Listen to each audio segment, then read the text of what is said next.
Welcome to this audio session recording taken at the Agroforestry Show, which was organised in September 2023 as a partnership between the Woodland Trust and the Soil Association. For more session recordings, go to agroforestryshow.com or explore and subscribe to the Agroforestry Show YouTube channel. Enjoy! And so I'm really excited to be chairing the discussion today, looking at funding for agroforestry and how that can stack up.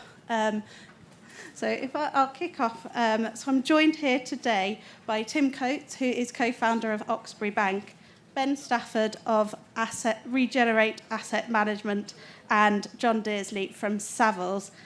Tim, if I could come to you first, please do introduce yourself to everyone, let them know what you're up to. And perhaps if you could explain to us, we're talking about funding for agroforestry, so why is private investment in this space so important? Thanks, Jenny. Yes, so I'm Tim Coates, and as well as being co-founder of Oxbury Bank, I'm also farming myself, and that includes some agroforestry systems, both woodland plantings, silver arable and silver pasture. In answer to your question, I think really it's about confidence, which is if it's not going to come from private investment, then people are going to start looking to public investment. And I think, as well as the backdrop of ELMS and transition and the uncertainty which has plagued that rollout, I would say it's the lack of confidence that we know what the future is going to look like if we were to rely on public funding at all. So I think it's really important to talk about the routes to private investment in all agriculture, but agroforestry in particular, as a system that can deliver that kind of holistic approach to managing a farm into the future that is both resilient and investable, and continues to produce high-quality outputs, both tangible in the form of food, fibre, etc., but also intangible in terms of other ecosystem services that we're going to need in the future. And it's really about building systems that can deliver all of that. And it's the private markets that I think are going to deliver the absolute sea change in that and make agriculture a sector that is truly punching it the weight it deserves rather than not, compared to relying on uncertainty in public markets and capricious politicians who change legislation at a drop of a hat for some donations. I like that we can be punching higher above our weight here. It's great. Ben, if I could ask you the same of you in terms of introducing yourself to everyone and what your business does, and then perhaps you could explain to us, we're in this space, so what is it that makes agroforestry investable? Thank you, Jenny. So Ben Stafford, CEO of Regenerate Asset Management. I was also one of the founders of Regenerate, and we sort of split our business in three ways. One, we're an investor in farming businesses through our Regenerate European Sustainable Agriculture Fund, which invests pan-Europe. We also have and one of the sort of early farm programs facilitating regenerative change and agroforestry change in farms in the UK, which we work with Understanding Ag and the Sainsbury Institute to support the transition to regenerative agriculture mainly. And we also do some venture capital investment in agri-tech. Sorry, do you want to remind me the question? Yeah. It was, what is it that is investable about agroforestry? We've heard from Tim, obviously, that this is something that we should be looking for as farmers, punching for. So what is it that makes it investable?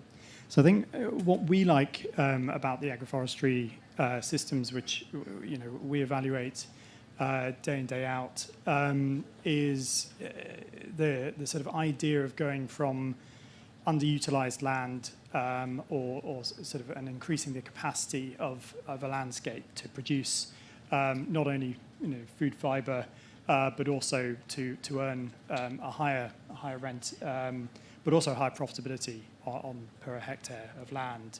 Now we invest pan-Europe, so we see a lot of agroforestry across sort of Spain and Portugal, where we're also investing, where climate and soil health concerns have sort of pushed farmers to be very innovative very early on. So you've got some family businesses which have converted to permacropping, blueberries, raspberries, top fruit on a much more industrial scale.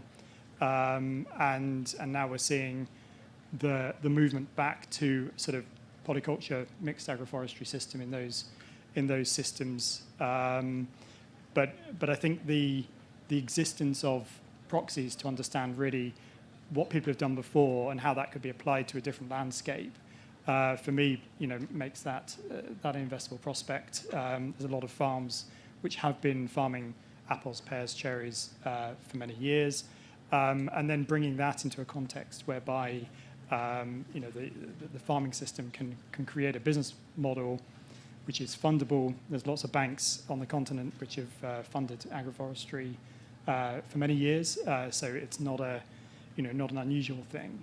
But I think where we see, and maybe this question's better answered, not talking about what is fundable and what's not fundable, or what we see as a gap in funding, which is when a regenerative business plan comes and hits our desk, where the attributes are all about this peer-reviewed study is doing this, and therefore I'm going to be making 2,000 a hectare, whereas my farm's only making £10 a hectare today because I'm going to do these actions on my farm. And I think what's great about agroforestry is it's a bit of a stepping stone to get to what we believe is increasing that performance, that regenerative performance of a landscape.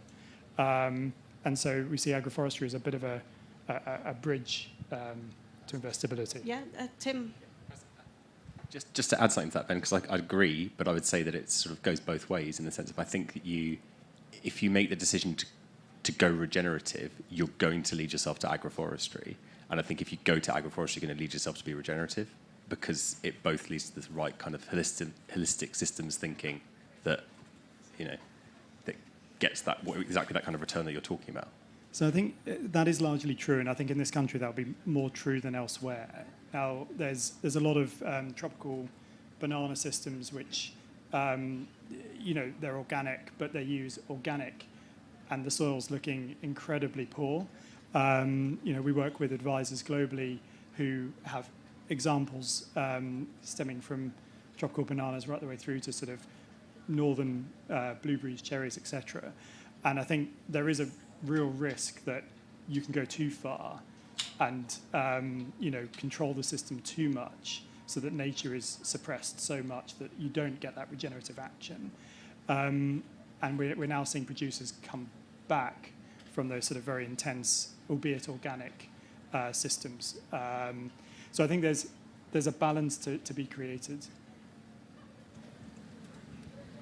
Great, thank you. And while we're talking about these different uses on land and the different opportunities there, if I could just introduce my last panellist, John, please, pass the mic. John, please introduce yourself, and perhaps you could just talk a little bit about how some of this is affecting land values. Right, okay, that's a good, easy question to start off with. My name is John Dearsley. I am a farmer by breeding and training. I do farm consultancy work for Savills for 15 years or so, and I was based in Cirencester, not far from here. I love the Cotswolds, but it is a lump of rock at 1,000 feet. And if you were to start a farming business in a post-subsidy world, you do some serious head-scratching about what the long-term future of farming looks like in that sort of environment. And so that very much took me down a journey, I suppose. Everyone here is on a journey, cliche, I know, but looking at alternative forms of land use, environmental forms of land use. And my current role at Savills is Head of Natural Capital, where we spend a lot of time thinking about these alternative uses and advising clients about how they might apply in the short term, medium term, long term. Probably the big question there is land values. And this can apply for so many reasons, from a bank viewpoint, from a loan security viewpoint, from a landlord-tenant relationship. Actually, the farming business might be able to generate a cash return, but what does the landlord think about this? 50% of UK land is tenanted, so a big part of that is to be considered in that. And then equally, just passing from one generation to the next, there's not only what is the land worth, but also how might the tax and everything impact that.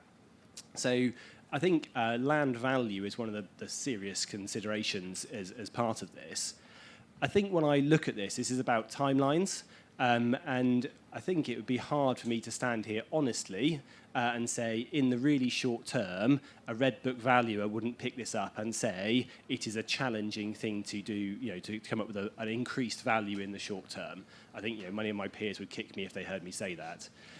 I think what I look at it as, and I think hopefully a lot of people can look at it as in a land management sector, is that we aren't short-term custodians, we're long-term custodians. And actually, as part of this, we need to not only be thinking about what the direction of travel is today, but also what it's looking like in 20 years' time. And I think because of the climate, the biodiversity crisis, a number of the costed externalities start to come onto farm, actually not doing a lot of these things, it becomes the challenge. And what you see is holdings becoming more specialised. So actually, if you go down an agroforestry scheme looking at,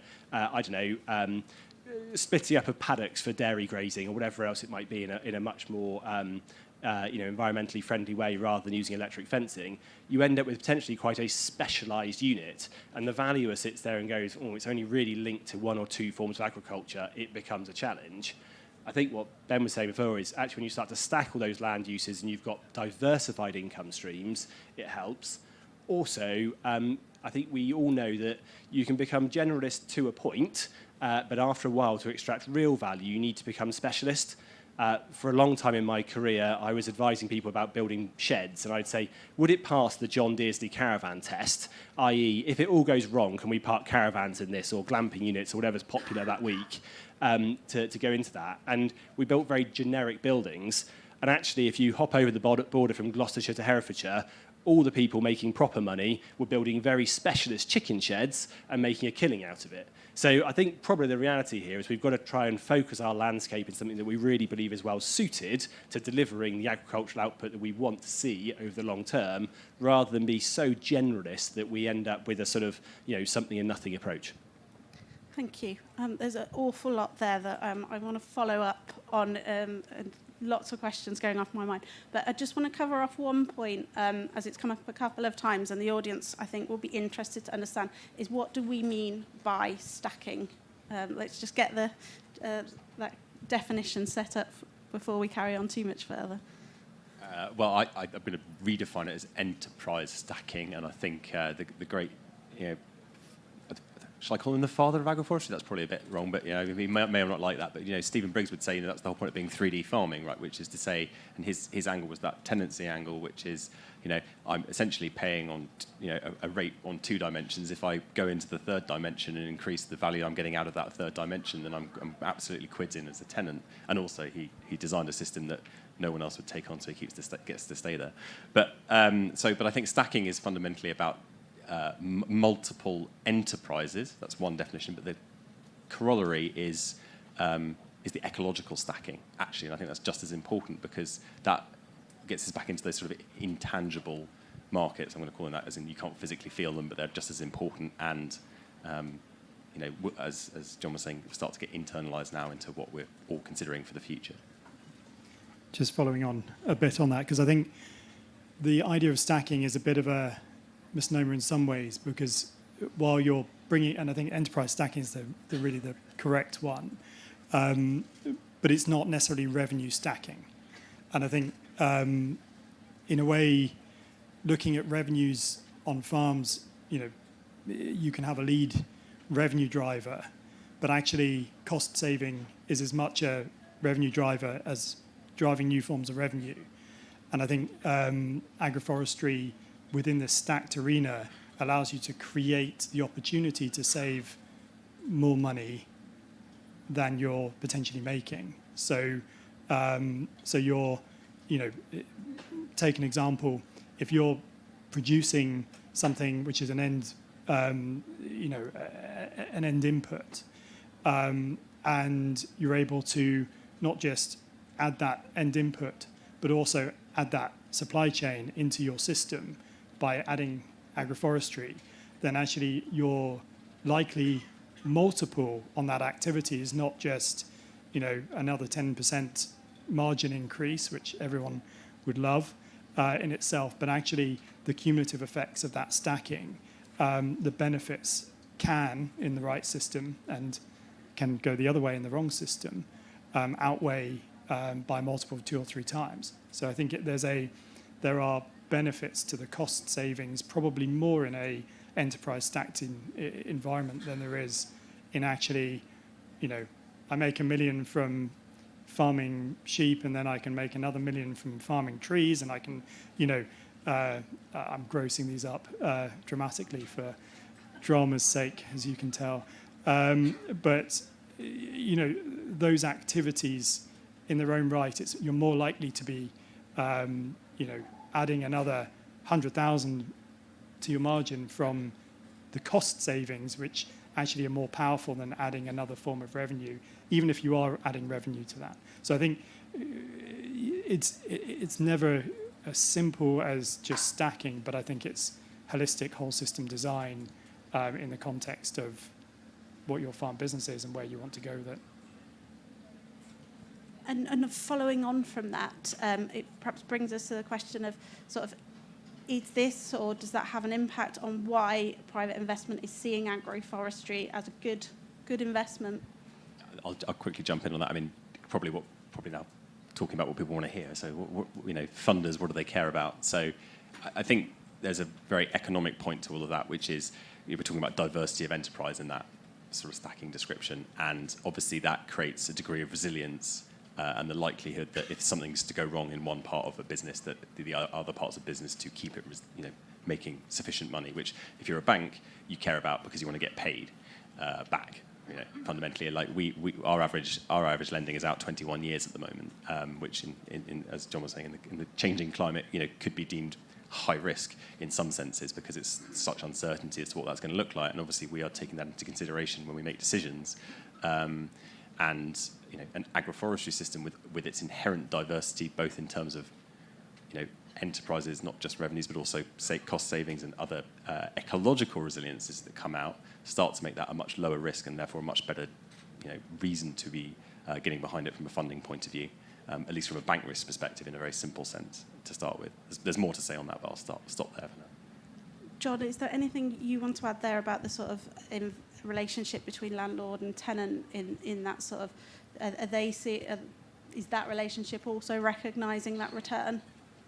Yeah, I think most landlords here would have a view about large-scale tree planting, or even if that's at low density and large-scale and across a number of hectares, under sort of tenancy for all the reasons we spoke about with regards to land values. It equally applies in the landlord-tenant sector. I think what though that we are seeing is that landlords, most of them are recognising the direction of travel here.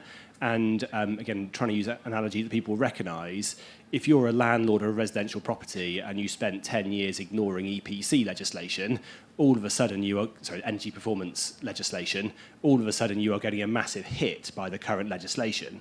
And I think what a lot of, dare I say, the active landlords, I should probably phrase them as, in the country are looking at here and saying, if we don't back our tenants and those using the land to support environmentally farming operations, we run the risk of having an alienated asset at the end of it.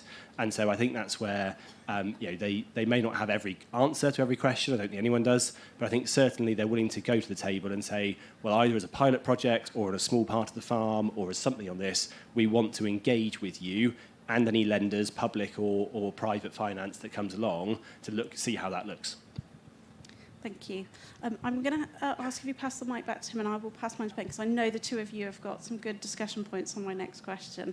And it's around sort of business planning. I think I'll admit that naively, before learning more about agroforestry, I had sort of assumed that when looking at trees, you pick a field or a section of the farm, and that is turned over to forestry. However, obviously we're learning today how trees can be integrated throughout on multiple levels. But that clearly has a challenge with it in terms of business planning, because we're business planning for the lifetime of the trees. So please do share your words of wisdom and advice for the people here on that. Okay, I'll start. I think one of the biggest lacks in the system design that I mentioned before is getting that business plan right from the get-go. It's also the one thing that makes a project investable or not investable. I think the purpose of that business model in agroforestry is more important, because actually there are potentially very large sums of money.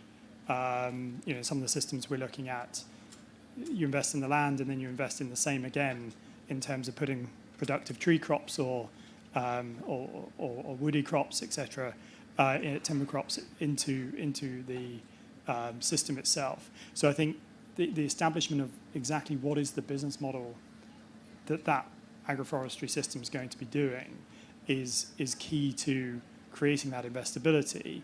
I think as part of that is also layering on what is proven and then what is not proven, and really knowing well what is proven, and then layering on sort of what is not proven into that system.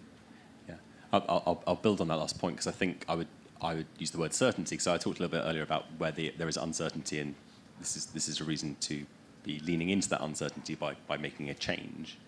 But to Ben's point, I think it's about recognising everything is context specific. So that's spatial and also the existing business practices of any given farm. And everyone is farming in a different location and doing something slightly differently, but it is fundamentally categorizable into the farming business of today, whatever that might be, whether it's very monoline or whether it's reasonably mixed. And then it's about saying, okay, so what is the business plan that layers on from where I already am and works for where I already am and evolves that and helps transition into that new system, which is then enhanced by the addition of the agroforestry system around it as a kind of... So it's taking a sort of whole enterprise look and saying, actually, where does agroforestry come in and add value to what's already here?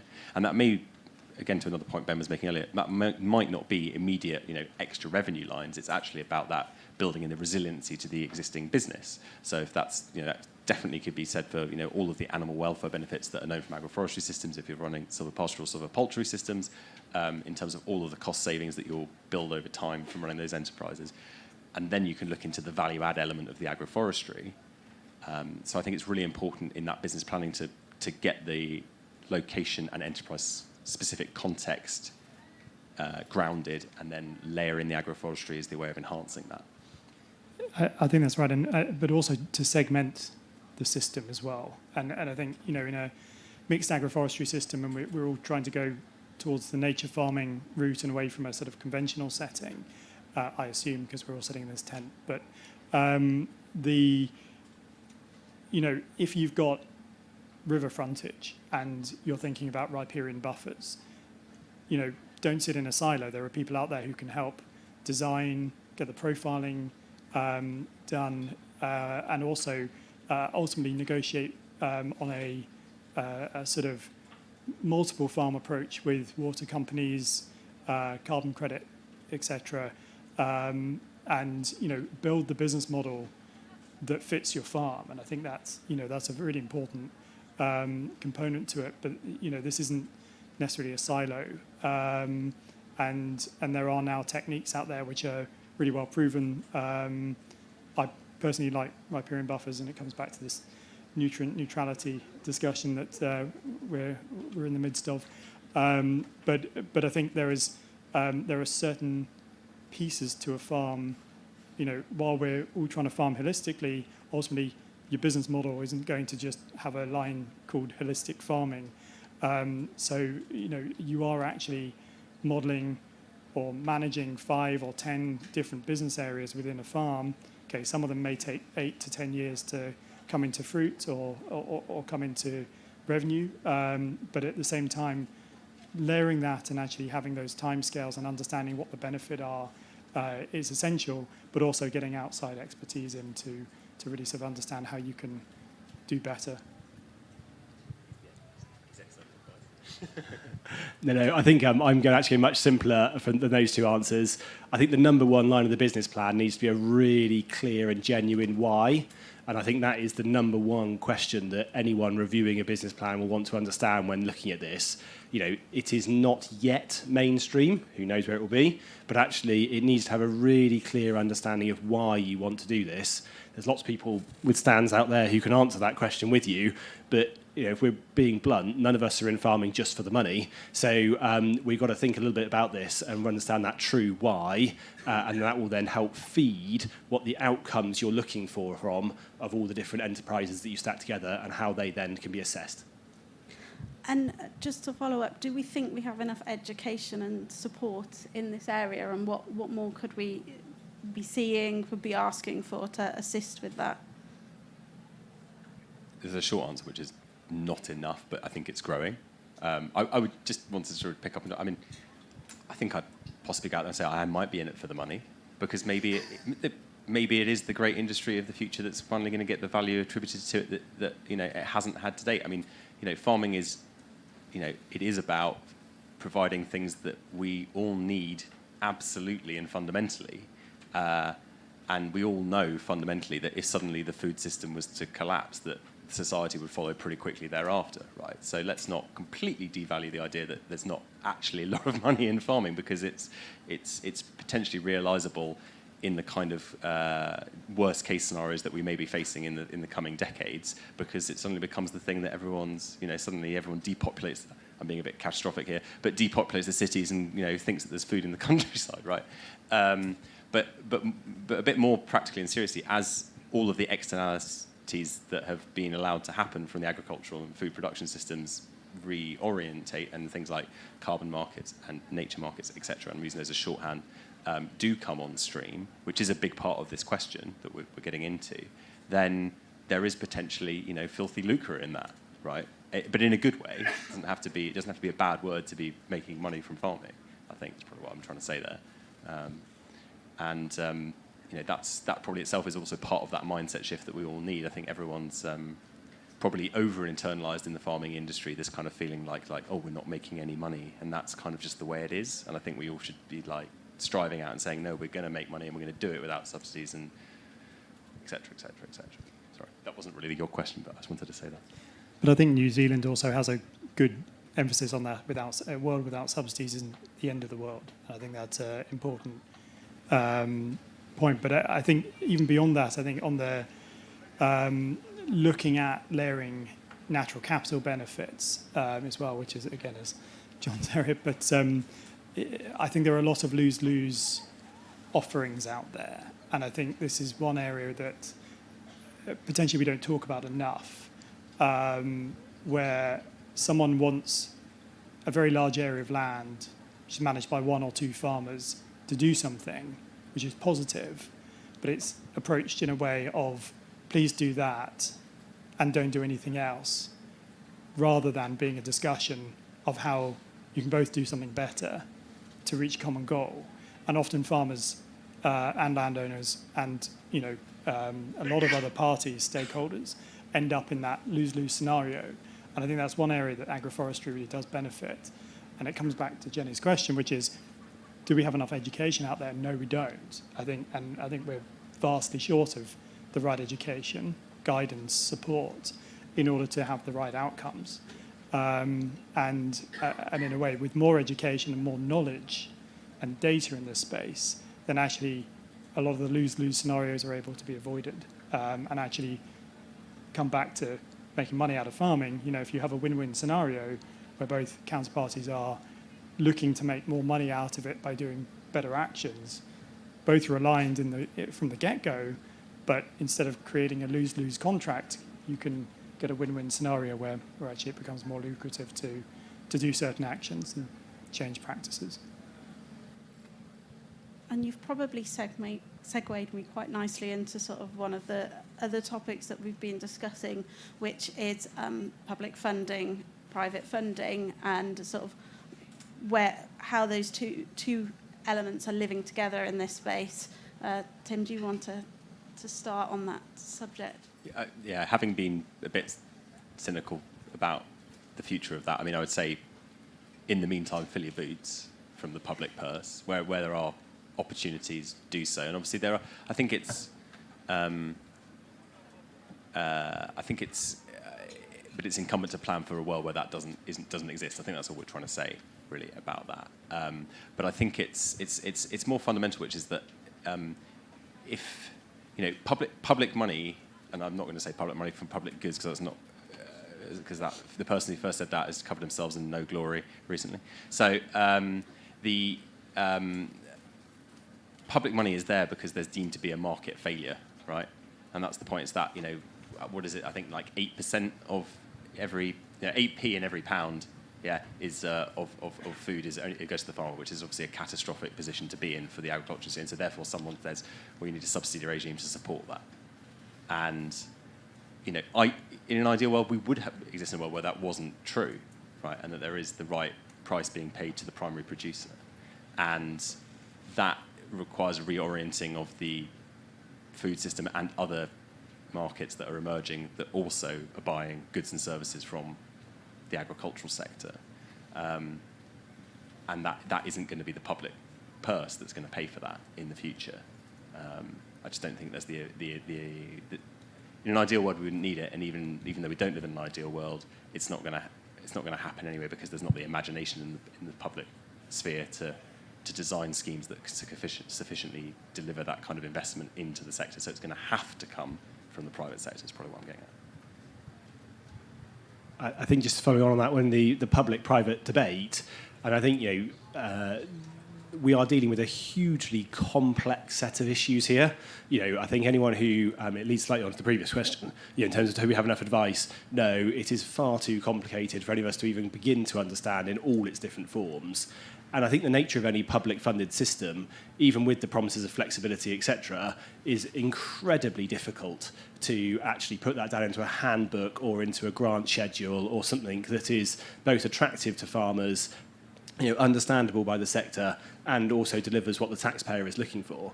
So I think, the public funding will have a good place in this, but I think as we get into that specialisation, my point before about specialisation of farming, is that actually realistically we're going to have the complexity of the private market to come in and support that.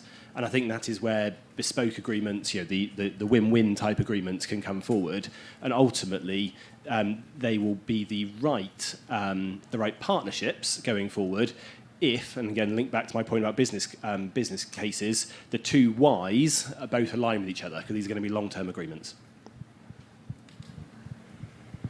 I think probably one of the dynamics that's a little bit harder for the public purse to also back is outcomes. And I think this is something which is emerging.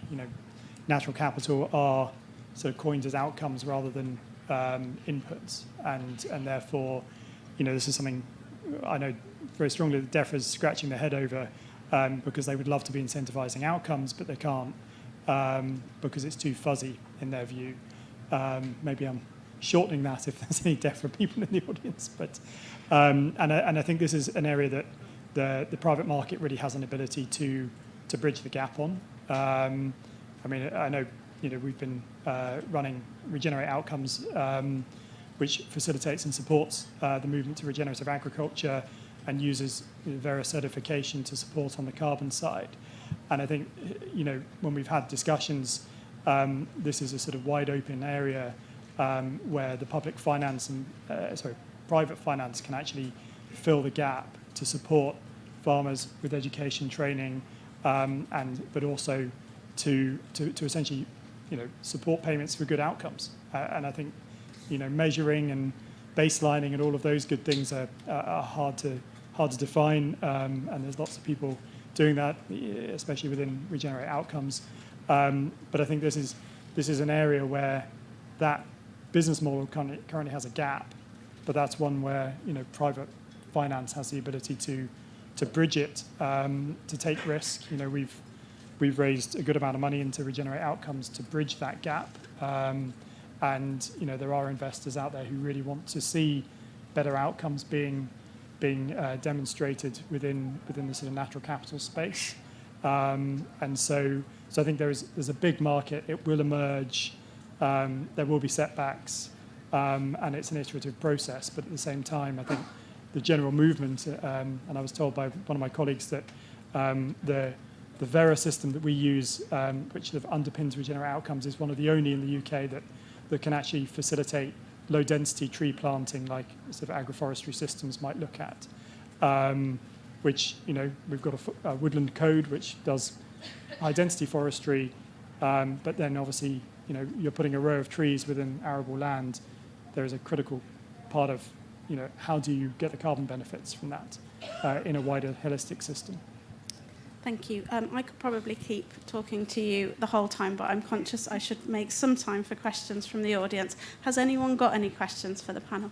The lady over there in the white shirt, your hand went straight up. So, thank you very much. I mean, I just want to talk about private funding a little bit because it's quite vague, that term. You know, I'm sure it's covering a whole blanket, but I've replanned my farm and I tried to do a mosaic of funding, and so part of it I looked at some private finance for biodiversity net gain credit. And the devil's in the detail, isn't it? But a general rule, I'd say, is if somebody is putting a great deal of money into your land or in your future, and they're a huge company, inevitably they put the risk on you and take the risk away from themselves, just as a rule. And so this is where the risk sat for me, is that there was a fixed interest rate that I was going to be paid on my payments that I was going to receive, set at 2.4% over 30 years. Now, doing any kind of maths on that as a future projection, it's just when you're going to be subsidising it, not, you know, at some point, whether it's in 10 years or 20 years. Also, the way it was set up is that I leased the land to them, and then they leased it back to me. So essentially, the land is that's to avoid inheritance tax. So then the land belongs to me, but it's actually only leased back to me. And so if there's any change in legislation, say you're building biodiversity, which, by the way, we're building in broken weather. You know, our last fixed summer, they say, was last year. Now we're in, you know, climate impacts, which we're not even beginning to talk about adaptation about, right? So we've got a broken weather system, and you're supposed to be delivering on these outcomes, which you're getting paid for. And so it's in each of those high-risk situations, it's the landowner who's taken the risk. And at a certain point, they could go into bed, they could sell off part of their business to Monsanto or whoever. You know, you're signing up to that.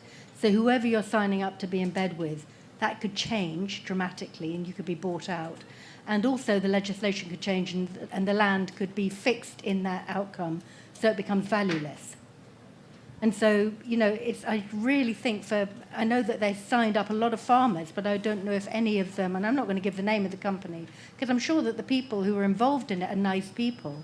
But I'm saying it's high-risk strategy, like any of these. If you're looking at finance is going to fix the climate crisis, finance is going to fix farming, you know, external finance, I'd really look at it with more of a cynical eye than some of you have been talking about the risks to you. Thanks, that's a fantastic question.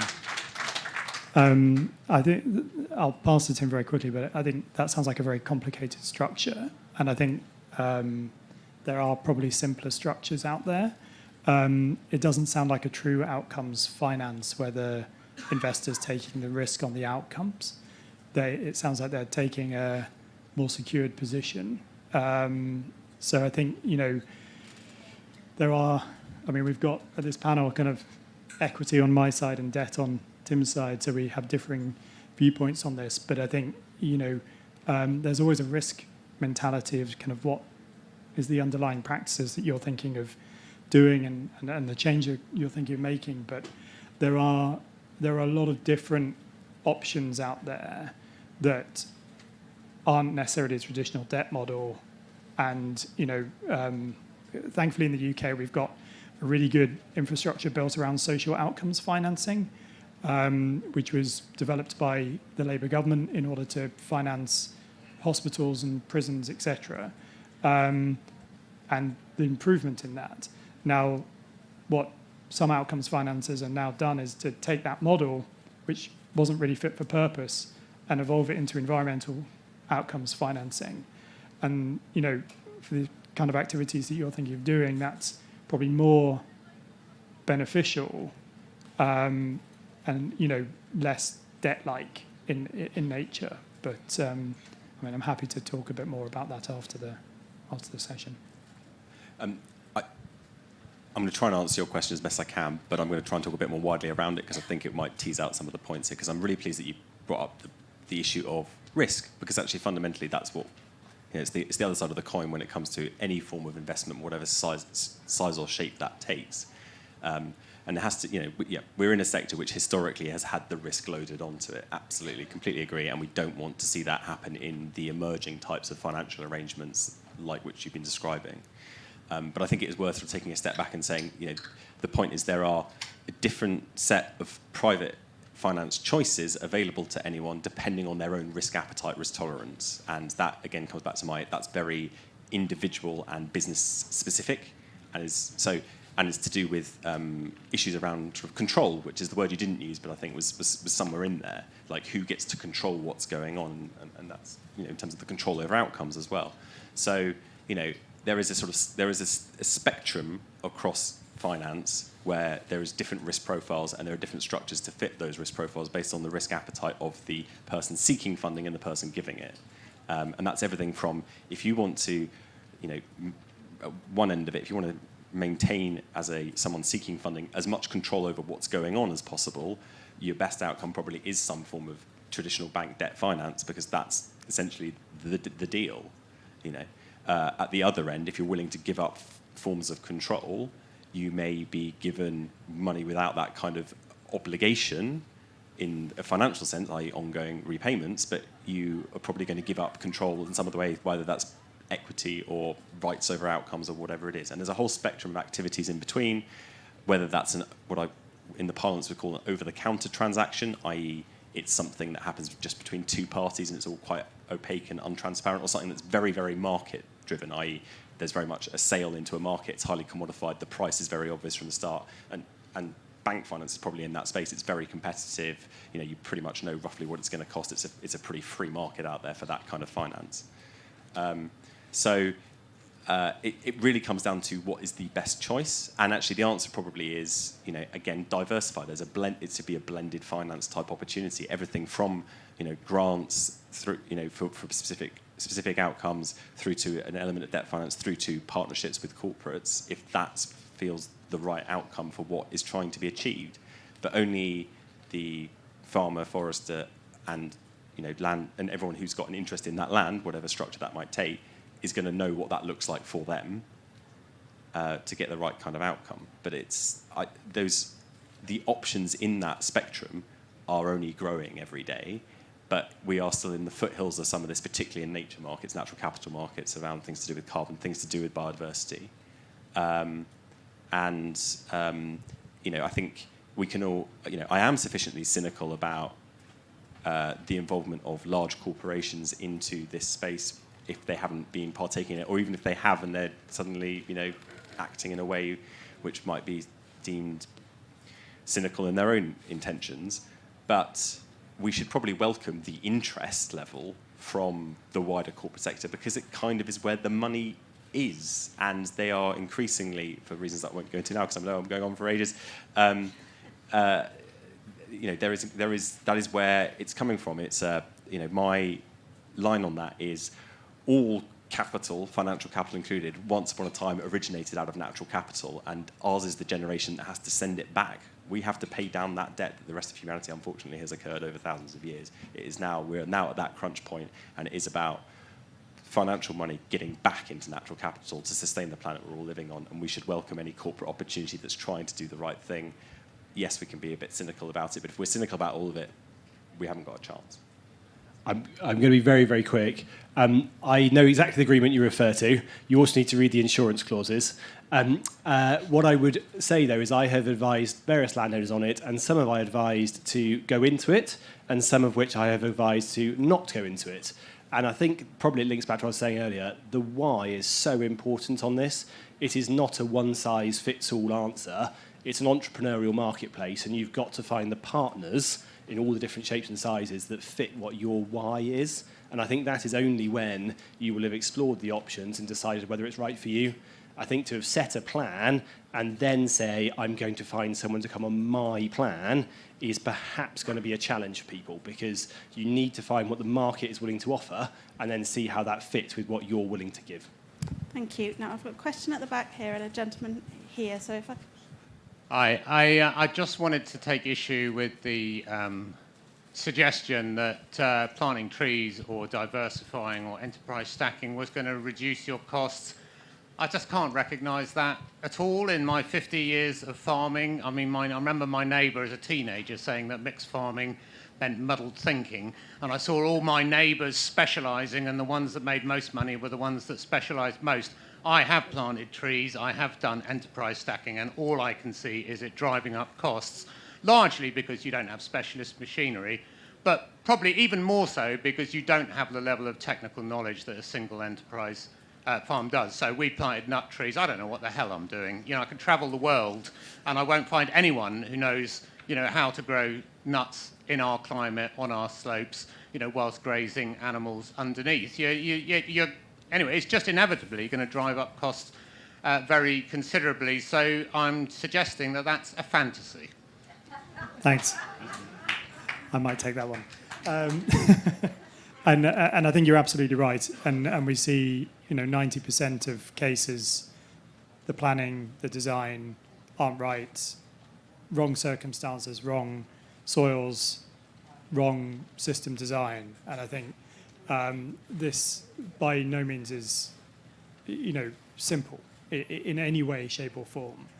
And I think, you know, what we like as an investor is we invest into businesses where we can see a system that has started to work and we've supported the system to continue working, and we've layered on enterprise stacking in a very, very cautious way, or we're planning to layer on, with 5 or 6 consultants advising and bringing in, knowing that we can reverse it any one time in order to get towards that path of reducing costs.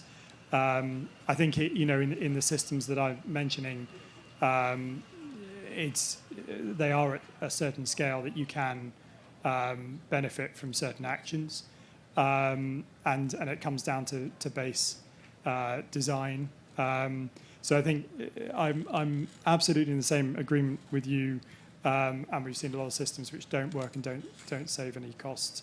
There are some that do. There are no consultants. I mean, no one knows. I've spoken to them all. No one knows the answer to these things. So that there's some expert who's going to allow you to formulate a business plan. I'm sorry, it's just a fantasy. Okay, thank you. Yes, thank you. If I may, Chair, a quick pre-question for Tim, which is about silvo arable, which you said you were doing at home. All my thinking conditioned by today and having a lovely farm walk this morning is more around silvo pasture, which I can see and understand. Silvo arable, I'd really like to have a tiny view of what that looks like for you. But if I might, Chair, address my broader question, which is really a point to the panel, which is that I'm James Heddon-Scott from Forest Carbon, and we kind of started this carbon market thing in the UK, which has grown into a much wider basket of markets, some of which don't really exist yet. And my point is this. There was a gentleman from DEFRA sitting this morning, exactly where you're sitting now, Tim, and he was advising farmers not to sell their credits at the moment, for a reason I completely understand, and we're hearing this, you know, right across the board. So the market is resting at the moment, I'll put it like that, because farmers understandably are thinking, first of all, well, the price is maybe going to carry on up to the sky, so I won't sell. But more importantly, they're concerned that their food chain customers, which is really a food web, are going to be starting to ask difficult questions about the carbon footprint of their food produce, whether it's to be carbon neutral potatoes or carrots or a carbon neutral farm or whatever. So who will ask these questions when? How will they be phrased not to disadvantage our farmers against all the suppliers we have? And most of all, what would be the penalties for producing an unsatisfactory answer? Because I can see our food market rapidly collapsing. And finally, who's going to pay for all these credits and the associated monitoring, reporting and verification, which is very considerable cost? Can I take the second question first and then give the others time to think about that one, and then I'll do the specific one.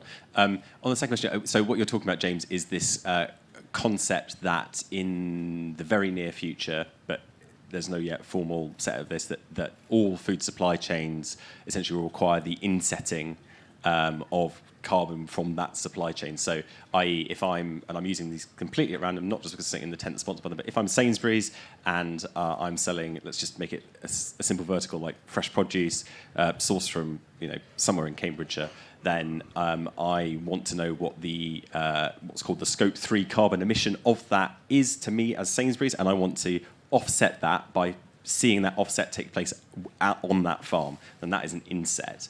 Okay, and that is being talked about a lot as a concept because all of the food supply chain generally is looking to move to a net zero future, and they're going, how do we do it?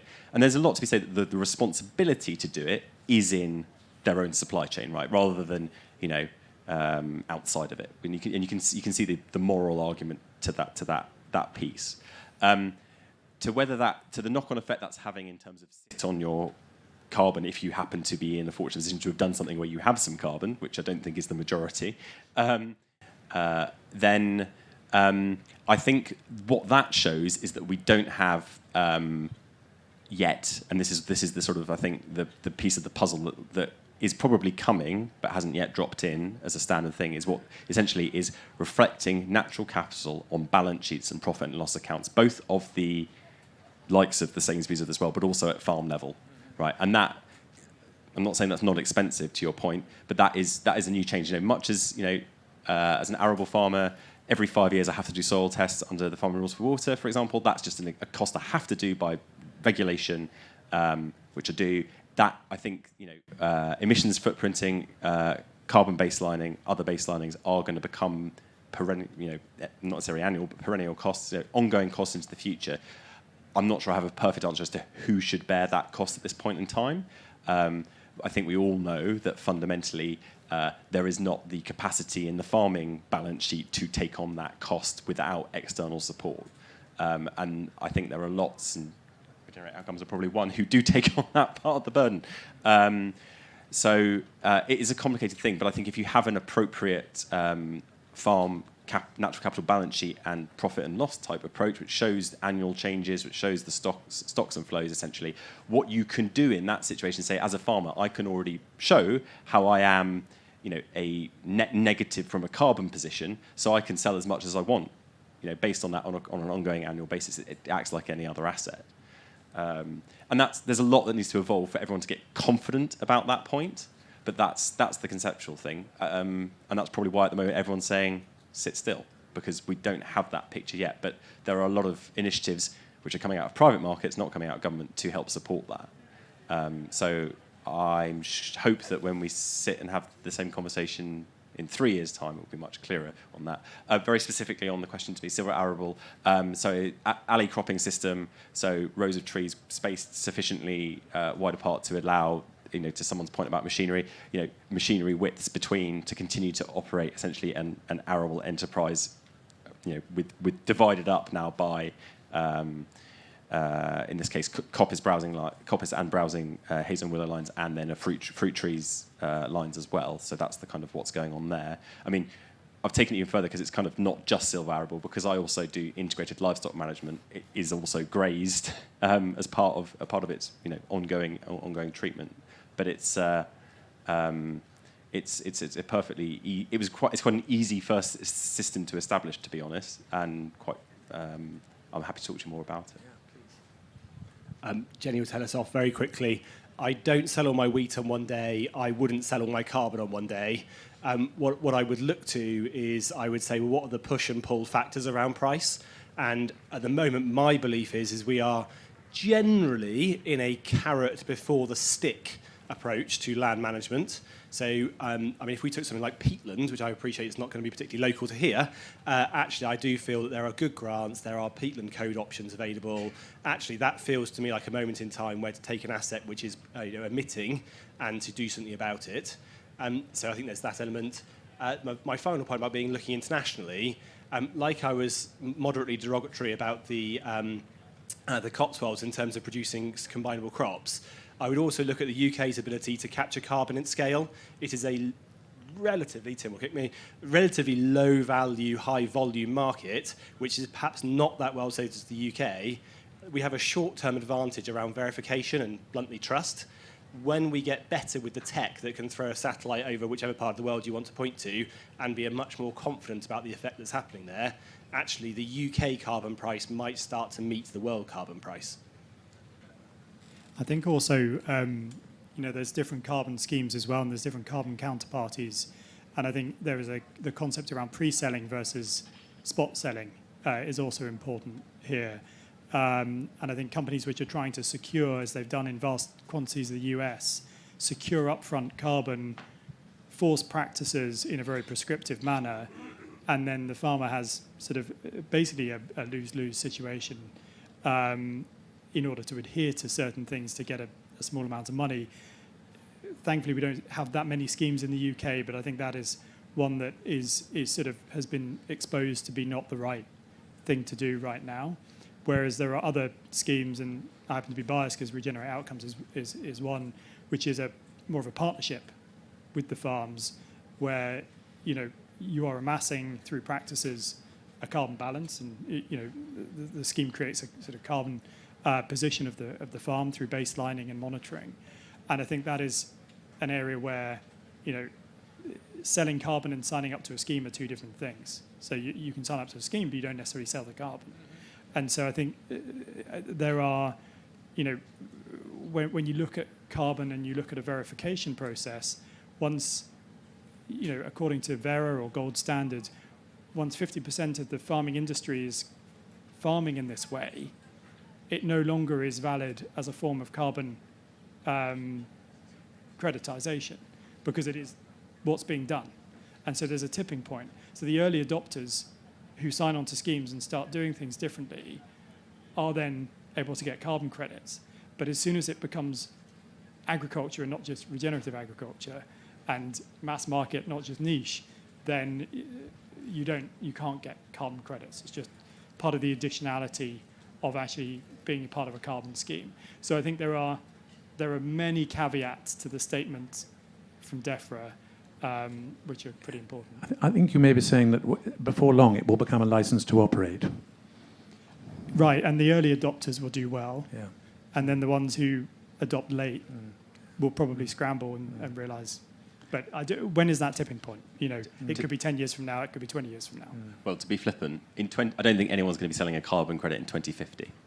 Yeah, Right, because by that point, we've either managed to address the problem and we've got to net zero, which is not, by the way, is not the end of the problem, because we'll still be in a world that's too hot. But carbon, if we've all got to net zero, then there's no one's doing it. Or we'll have completely failed, and no one will trade them because it's a worthless idea. So it kind of says get on with it now, doesn't it? Good answers. Thank you all very much. Thank you. I've got another question down here at the front. So a slight twofold question. One, given that the general consensus seems to be if you use nitrogen fertilizer, it is going to be almost impossible to be carbon neutral on your farm. How much, I'm going to put you on the spot here, but over the next 3 or 4 years, how much do you see, carbon credits, biodiversity net gain? What sort of numbers do you see being tagged onto these per hectare or per, I appreciate it's a completely sort of out there question, but what sort of numbers do you see being applied to these outcomes? I mean, I think it's a how long is a piece of string question slightly, but I think it, in a way, because these are outcomes, there are various, I always think of it in 3 pots. So there's very limited change, which is the sort of first pot. So sorry, okay, assuming that you're prepared to do whatever is necessary. So we used to be an arable farm, and now we couldn't be more different. And I do everything that is basically physically possible to do. On a maximum scale, what is possible if you're prepared to go the whole hog? So, I mean, the markets are nascent right now. So this is a very early stage, and the early adopters are trying to prove and scramble to get things going.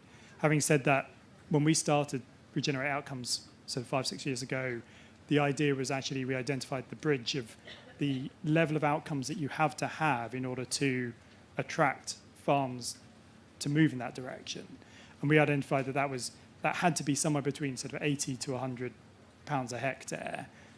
And albeit this was in kind of more difficult to farm parts of the UK that we were looking at initially. And so that was the starting place. And then we back solved how do you stack certain outcomes in order to then hit that. And in different parts of the UK, you have to look to different components, water, biodiversity, and carbon. In some parts of the UK, in very depleted soils where you're changing practices very quickly, then, hypothetically from a peer-reviewed paper standpoint, you could be able to get there very quickly. But a lot of this is you're relying on academic literature and applying it mostly from the States and applying it to the UK. So I think, in a way, we have a PhD from Oxford who looks at all of this and models out lots of carbon scenarios of what one reaction will do to another. We have a farm up in Northumberland who's got sort of 2-inch soil and then bedrock. So, there are so many different instances. But that was our guide of where you needed to go. The US benchmark of $10 a hectare, which seemed to work in the US, didn't work when we concluded over here. And actually, there was the need for 10 times that in the UK or more because of the currency conversion in order to make that change. Now, that's not a passive system to get that sort of change. You need an active feedback loop. You need education, training, not you personally, but one does. And the system design, the support to lower the risk in a system to get that way. But at the same time, that was our benchmark for making a carbon scheme work. So because it's nascent, hopefully in 3 years' time I can come back and say, this is how it works and this is how it presents. But So, sorry, just to follow up, and I think this is something that frustrates a lot of people who have been doing it a lot longer than we have, is the fact that the worse your starting position, almost the more you have to gain? Or is it because you're then going to be measuring the change, but the general principle seems to be that the lower your starting position, the more easier it is to change? Just your thoughts on that, and I'll stop holding the mic. Be helpful on this one. I don't think that's actually necessarily true, and but that then becomes very, very context specific, right? Because if you're in a, let's call it a more degraded environment, I'm using that word loosely, you might not be able to get the outcome that makes you think you've got a bigger theoretical capacity. It might be much harder to get there. So I don't think that's necessarily true. And also there's a whole bunch of protections around point-in-time baselines to sort of prevent people deliberately going worse before they get better and all that kind of thing. So I think that's a bit of a misnomer. I think you probably were searching in your original question a bit for a number, just to, and again, we're slightly pie in the sky here, but not really, because there's lots of assumptions of what I'm about to say, but there is no reason that under a biodiversity net gain, which obviously is a complianced market for nature, which is a very specific thing, but under that, as currently now framed and given a floor and ceiling price by the statutory credit market the government has announced last month, there is no reason that you can't be being essentially generating £6,000 per hectare and still farming on top of it with all of the benefit that comes on top of that conceptually under biodiversity net gain. And I think it's a complete misnomer that biodiversity net gain is some kind of land sparing, land change thing, because it does not have to be that. It's not how it's been built. It's built on the differential between a baseline and the units that can be achieved under the habitat enhancement plan. And if you have a highly degraded arable field and you revert that into something that is more akin to some form of appropriately mosaicked, to use a word that was used, grassland and mixed, agroforestry, even habitat, you can graze that. And in fact, to graze it will get a better outcome. That is still farmed land, and it's in that scheme, and it can be throwing out that kind of per hectareage. So it's an absolute no-brainer. Everyone should get on with it. I just want to jump in on that point, because I think it's very similar to the nut crop point at the back. scale is so important here. And I think that's the one thing we don't talk about with B&G, which is how big a scale and how cost effective is that implementation. Now, in theory, I think it is a very high amount per hectare, and you probably can get scale from that. But then what's the depth of the credit market in order to supply you with that? And the same is true with UK hazelnuts, UK walnuts, and actually getting the operating margin to work within an agroforestry system. The costs do mount up unless you actually get to a system which has enough balance in it. And I think there's some of these numbers are quite hard to quantify, but for me, natural capital has to contribute a net profitability to that farm, which makes it meaningful at scale to do. And that's really the challenge I think that we have ahead of us, which, you know, in your system, you know, using our examples, some of the farms that we are working with up in Northumberland, we did a whole soil baseline. Some had been farming for 5 years regeneratively, some for 2 years, and some for none. And actually the soil was quite similar from a soil carbon content basis. But when you looked at the microbiology, some soils were ready to change, and other soils were, you know, not ready to change. And I think it was the sort of priming activity which had been done, and you know, we're hoping that manifests into a big uptick in carbon. But that, you know, we definitely saw we had to go to the biological and not the traditional soil testing to really understand what was going and what the leading indicators were doing, soil aggregation stability and things like this, as opposed to just pure bulk carbon testing. So I can see everyone sweltering, and I think some of the other sessions are finishing now, so there's not a huge queue for refreshments. I am going to call time on questions unless anyone's got a burning point they want to add. Hello, my name is Gulmira. I'm very new to this topic, so thank you. My question is, you probably heard extreme weather events like in Canada and US, and what we tend to see is that some parts of those countries are becoming uninsurable. And I'm wondering, how does this play in all of your scenarios when you make decisions of whether to invest or not? I know UK might be different from climate side, but still. Thank you. Very quickly, the UK gets off lightly on a lot of weather things. I know we don't believe it, but we do.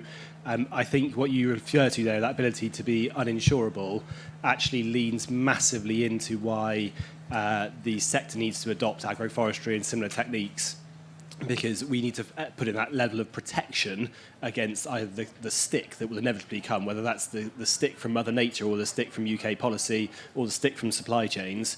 Ultimately, we've got to build the protections into our systems. Part of our due diligence is fire insurance, and if you can't get insurance, it's pretty hard to buy a farm from our perspective as an investor or invest in a farm. So I think it is critical. There are certain ways of, you know, trying to figure out how, I think John put his finger on it exactly, to get a farm insured, and certain system changes. Often it's not the farm itself, it's have you got a very large forest which is ungrazed and has a lot of sort of dry matter in the forest on your doorstep, and you know, so I think there are ways of thinking through it, but you know, especially in Southern Europe, it's a very big area of concern. I would just say if you can quite rightly see that risk, which is being turned into the insurance risk problem, but that is a reflection of the ecological risk that has already crystallised, that has already happened. It's happened. That, you know, if something is uninsurable, in that sense, no one is willing to manage the risk associated with it. And the point really is to say, so what are you going to do about that if you can see that risk coming down the line in the future? And again, we're fortunate in the UK to get the warning signs from around the world and potentially have a bit of time before that's us, give or take. And the answer is put trees in the ground. They cool the planet. We need to get more of them in, and we just to get on with it while we've got a window to do that. Thank you. I'm going to finish on that note. So if I could ask everyone to thank our panellists in the usual way.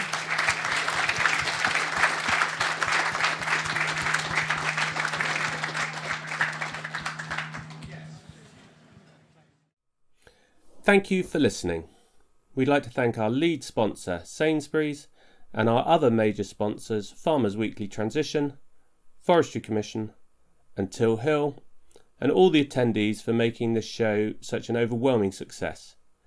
To get advice and support for your agroforestry project, either visit woodlandtrust.org.uk/plant or soilassociation.org/agroforestry.